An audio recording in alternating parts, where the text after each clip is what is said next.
चलिए हम आज आप लोग को अपना ब्लड बैंक दिखाते हैं। हम आपको ब्लड बैंक में हम लोग आते हैं।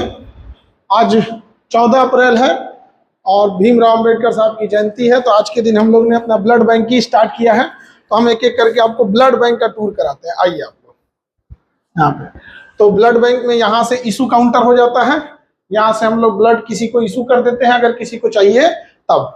और अगर कोई ब्लड डोनेट करने आए तो हम लोग यहाँ पर ये रूम आ जाता है हम लोग का medical examination and registration room.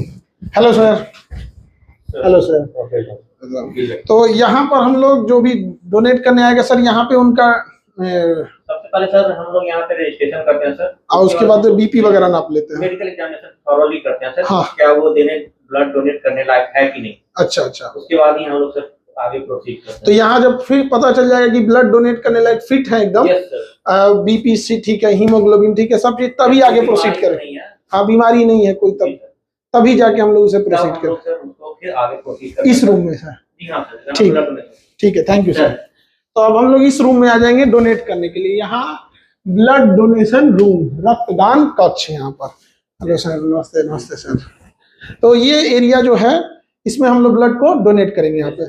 तो यहाँ पे ब्लड डोनेट, अच्छा ये वो जो ब्लड डोनेट करेंगे तो उनके लिए होता है, ये जो बॉल को अच्छा यहाँ पे। और इसमें अभी ये वाला रेडी है, ये आपके लिए। अच्छा ये रेडी है यहाँ पर। तो इसमें आज हम शुरुआत करेंगे। हम आज क्योंकि ब्लड बैंक आज 14 अप्रैल है, अंबेडकर साहब की जयंती है, तो ब्लड बैंक की शुरुआत हम पहले अपने ब्लड से करेंगे, क्योंकि युद्ध में सबसे पहले सेनापति को उतरना होता है। तो ये रेडी है अभी। हाँ सर, ये वाला बैग रेडी है। तो हम थोड़ा सा अभी टूर करके आते हैं अपने ब्लड बैंक का, फिर हम आके यहाँ डोनेट करते हैं। इधर चलते हैं। अगर ब्लड डोनेट करने के बाद हम लोग यहाँ पे कुछ खाना पीना खाना हुआ, रिफ्रेशमेंट करना हुआ, तो इसमें क्योंकि ब्लड डोनेशन के बाद थोड़ा सा किसी को भी अगर भूख लग, थोड़ा सा एनर्जी के लिए जूस हो गया, कुछ मीठा चीज हो गया, कुछ फ्रूट्स हो गए, तो यहाँ दिए जाते हैं उन लोगों को इस एरिया में।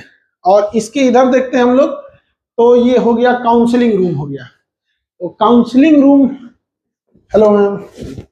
तो काउंसलिंग रूम में होता क्या है कि अगर किसी के ब्लड में कोई बीमारी है तो यहाँ आके उसे बता दिया जाता है, और अगर कोई हिचकिचा रहा है देने से ब्लड, तो उसे काउंसलिंग करके उसे थोड़ा सा हिम्मत बढ़ा दिया जाता है। Thank you. तो ये हो गया यहाँ पे। और ये रूम है हम लोग का एफरेसिस रूम। एफरेसिस रूम यहाँ पर, इसमें क्या होता है एफरेसिस रूम में, तो ये बेसिकली प्लेटलेट के लिए होता है यहाँ पर। तो अगर किसी को डेंगू हो गया या फिर उसका प्लेटलेट एकदम डाउन हो गया है, 15,000 आ गया, तो मरने के कगार पे पहुंच जाएगा। तो ये किसी दूसरे मरीज, अस्वस्थ इंसान से ब्लड ना लेके केवल प्लेटलेट निकालते हैं। अच्छा, प्लेटलेट दे देते हैं। ये मशीन हो गई एफरेसिस मशीन। तो यहाँ लेटने के बाद ब्लड लेंगे और ब्लड में से केवल प्लेटलेट निकल, और बाकी ब्लड वापस चढ़ा देते हैं मरीज को वापस। मतलब जो मरीज नहीं, जो ठीक ठाक आदमी है, तो उसको ज्यादा कुछ तो फील नहीं होता होगा, थोड़ा प्लेटलेट निकलता है। और होल ब्लड से के तुलना में उसके लिए जो डोनर है उसके लिए ज्यादा ठीक है, ज्यादा ठीक है। अच्छा, अब हम लोग यहाँ से ब्लड लेने के बाद कहाँ जाते हैं लोग। अच्छा, ये ब्लड बैंक का सारा सिस्टम अलग रहता है अंदर।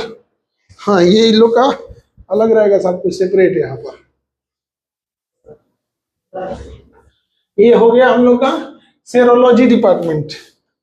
सेरोलॉजी डिपार्टमेंट, इसमें हम लोग का बीमारी वगैरह की जांच वगैरह करके और फिर इसमें हम लोग ब्लड को रख देते हैं। ये मशीन हो गई ब्लड रखने के लिए, इसके अंदर हम लोग मशीन को रख देते हैं। डॉक्टर लोग समझेंगे इसको बेहतर ढंग से। ये रिकॉर्ड रूम हो गया इसमें। अच्छा, इसमें पूरा रिकॉर्ड मेंटेन होगा, कौन क्या किया कितना नहीं यहाँ पे, और जो ब्लड बैग वगैरह सब यहाँ रखते हैं, स्टोरेज एंड रिकॉर्ड में यहाँ पर। और ये सबसे इम्पोर्टेंट चीज, टीटीआई रूम। कोई भी बड़ी बीमारी वगैरह तो नहीं है ब्लड में, उसकी यहाँ पे जांच होगी। यहाँ पर ये पूरा प्रॉपर इस मशीन से जांच होगी। अच्छा, उसका डिजिटल डेटा इससे रख लेंगे हम लोग। अच्छा, डिजिटल डाटा रखने के लिए काम आएगा यहाँ पर। और बाकी इसे मैनुअल के भी काम करेगा, डिजिटल भी काम कर देगा। ठीक है। अब ये रूम है स्टोरेज एंड कंपोनेंट प्रिपरेशन। यहाँ पे एक ब्लड से हम लोग क्या क्या दूसरी चीजें बना सकते हैं, तो इसमें डबल गेट रखना होता है ताकि कोई ना जा सके यहाँ पर। अभी हम लोग क्योंकि अब ये स्टार्टिंग अब होने जा रहा है, तो शायद अब इसके बाद आना मुश्किल हो या अभी बड़ा प्रोटोकॉल फॉलो करना पड़े, तो सबसे पहले हम लोग फर्स्ट गेट को खोलते हैं, और फर्स्ट गेट खोलने के बाद उसके बाद हम लोग को यहाँ सेकेंड गेट खोलना होता है, और तब हम लोग इसके अंदर आते हैं।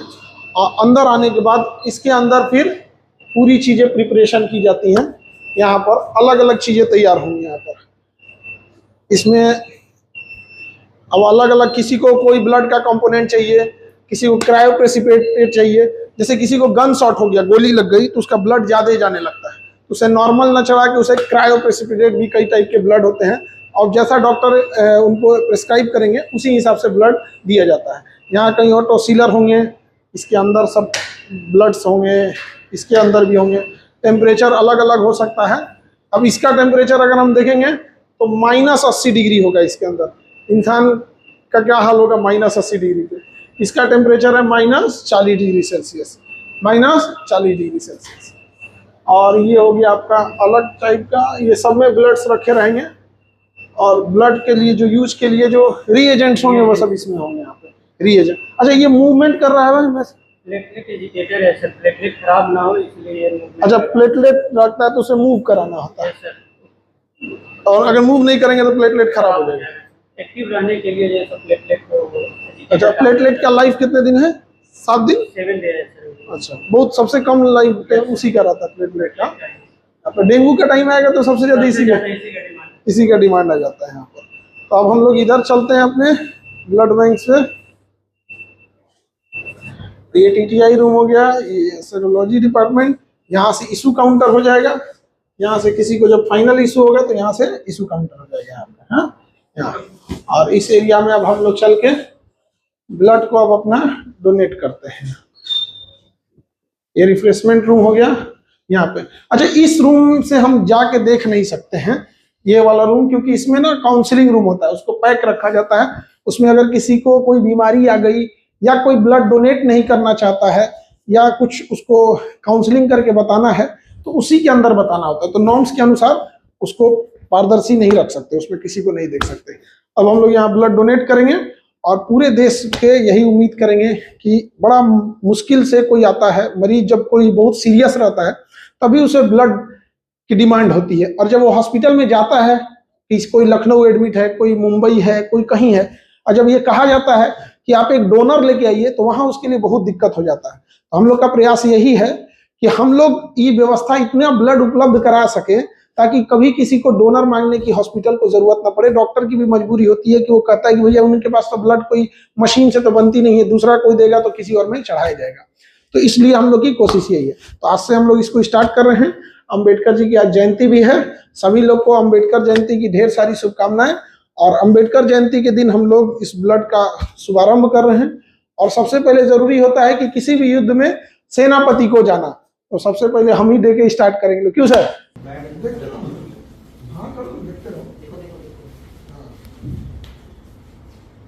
देखिए, ब्लड बैंक, ब्लड डोनेट करने वाले लोग को एक बात बोलते हैं कि आप ब्लड दीजिएगा ना, आपको कुछ भी फील नहीं होगा।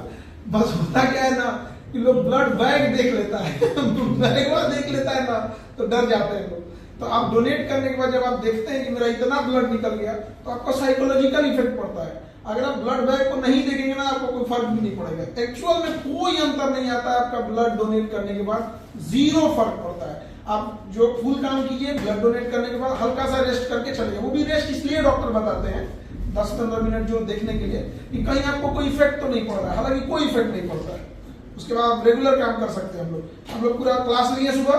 आज तो हम लोग का फिजिक्स का नया बैच भी था ना, हाँ, तो आज क्लास भी लिए पूरा। हम लोग क्लास लेने के बाद हम लोग पूरा तरह से यहाँ आए, ब्लड बैंक स्टार्ट किए और आज ब्लड भी दिए। और ये ब्लड डोनेट करने के बाद हमको लगता है इन लोग का हो गया, तो अपना निकाल लेंगे लोग अपना जो निकालना होगा। तो और उसके बाद ब्लड डोनेट करने के बाद जाके अपना पूरा जो क्लास रेगुलर क्लास रहता है क्लास ले लेंगे हम लोग। कोई दिक्कत नहीं आएगा किसी चीज में। तो आप लोग भी अब आएंगे, आप डोनेट करना चालू कर सकते हैं।